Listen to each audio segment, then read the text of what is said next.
Bien, y ahora vamos con la segunda parte del problema que presentaba este gráfico y estos otros dos.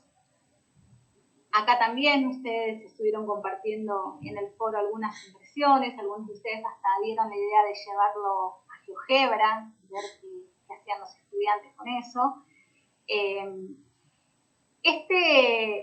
Esta segunda parte tiene que ver más con nuestro objetivo inicial cuando armamos el problema, cuando lo diseñamos, que era pensar en la modelización matemática, ¿no? ¿Qué significa construir un modelo matemático? En el libro de Ciencias Naturales tomaban sin ningún cuestionamiento el gráfico 3. O sea, a partir de los datos que recolectaban, directamente lo graficaban como en el gráfico 3. Entonces, nosotras nos preguntábamos, bueno, ¿por qué se elige este gráfico y no se elige algo como el gráfico 1, por ejemplo, que sería más atinado porque corresponde exactamente a los datos recolectados en la tabla? ¿O por qué no algo como el gráfico 2? Indagar sobre eso es algo que es interesante y también produce movimientos en el aula, ¿no? Cuando uno les pide a los chicos que justifiquen las razones por las que eligen uno y otro, la mayoría de los estudiantes elige, por ejemplo, lo que nos pasó a nosotros, el gráfico 2, porque es una representación que ven en distintos medios, en el diario, en la tele, en YouTube, y se parece más a los gráficos que ellos están acostumbrados a ver. Esa justificación no es matemática, pero surge, por lo menos surge en interesante.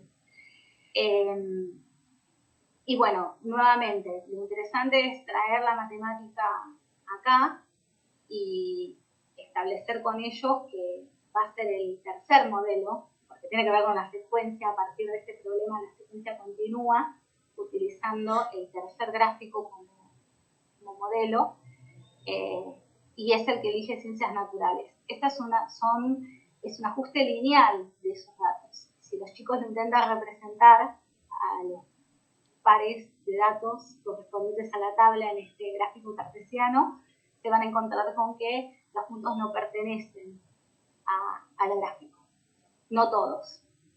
Entonces, bueno. Eso produce a veces cierta idea de que no sirve, ¿no? Porque hay una cosa que nosotras siempre aclaramos, que el gráfico que estamos esperando que elijan sea el que represente mejor la situación y no el que represente los datos de la tabla, ¿no? Porque algunos pocos eligen el primero porque es el gráfico que representa los datos de la tabla. Sin embargo, el gráfico que estamos buscando tiene que representar la situación que estamos describiendo, que no es lo mismo.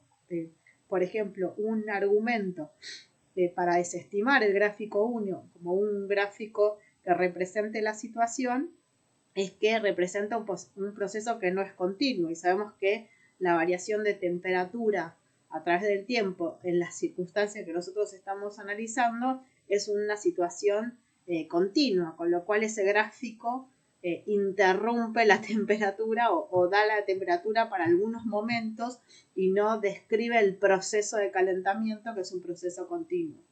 Entonces, en ese caso, discutir que lo que se está pidiendo es un gráfico que represente a la situación descripta y no que represente los datos de la tabla es algo a trabajar, digamos. Y por otro lado, el gráfico 2 y el gráfico 2 y el gráfico 3 tienen esta idea de continuidad del proceso. El gráfico 2 tiene los puntos de la tabla, el gráfico 3 no tiene los puntos de la tabla. Y bueno, y ahí aparece cierta ¿cómo se puede decir? Incertidumbre de por qué elijo uno y el otro y cuáles son las razones.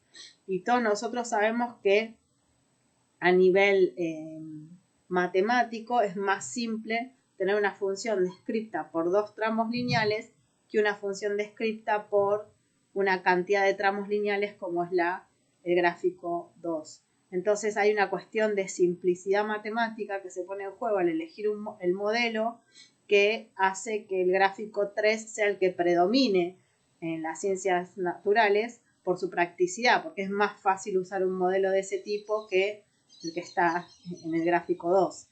Y además que, si bien puede pasar que hay cierta arbitrariedad de cómo se elige el gráfico 3, porque por ahí la matemática necesaria para aceptarlo como válido o como modelo posible para el calentamiento sea quizás saber que ese es el ajuste lineal, que es la recta que mejor ajusta a ese grupo de puntos, es algo que los excede. La idea es hacer un acuerdo, ponerlo en discusión en el aula, y a partir del problema 1 empezar a trabajar con problemas en donde ya haya un acuerdo respecto a qué vamos a llamar el modelo de calentamiento del agua.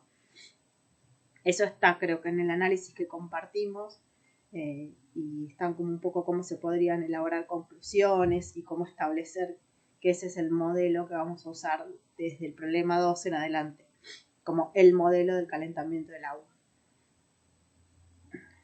Bien.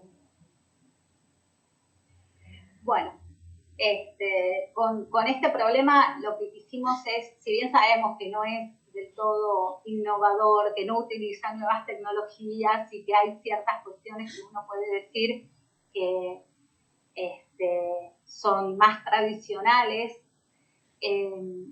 nosotros lo tomamos porque, lo diseñamos de esta manera porque se condecía con nuestros objetivos didácticos. Ustedes pueden adaptarlo a sus aulas, queremos que sirva como inspiración, no tienen por qué llevarlo, sabemos, ¿no?, que los materiales didácticos tienen necesariamente que pasar por cierta adaptación en función del contexto, del grupo, que se lleva adelante, de la escuela, bueno, de muchas variables. Pero bueno, es un ejemplo, es un tipo de problema que nos pareció interesante para una primera clase y para hablar de producción de un modelo matemático. Y que ponía el foco en la discusión dentro del aula y la argumentación y fundamentación matemática. Dos cosas que quería agregar, Debbie. Por un lado, hay algunos de ustedes que mencionaron la idea de que hay que tener unos determinados conocimientos previos para trabajar con este problema, como por ejemplo en gráficos. Contarles que en la experiencia que nosotros llevamos adelante, los chicos no tenían una experiencia previa del trabajo con gráficos. De hecho, si uno profundiza un cachito, la idea no es que ellos produzcan un gráfico en esta primera actividad, sino que interpreten gráficos dados, si tienen sentido o no, y que argumenten por qué.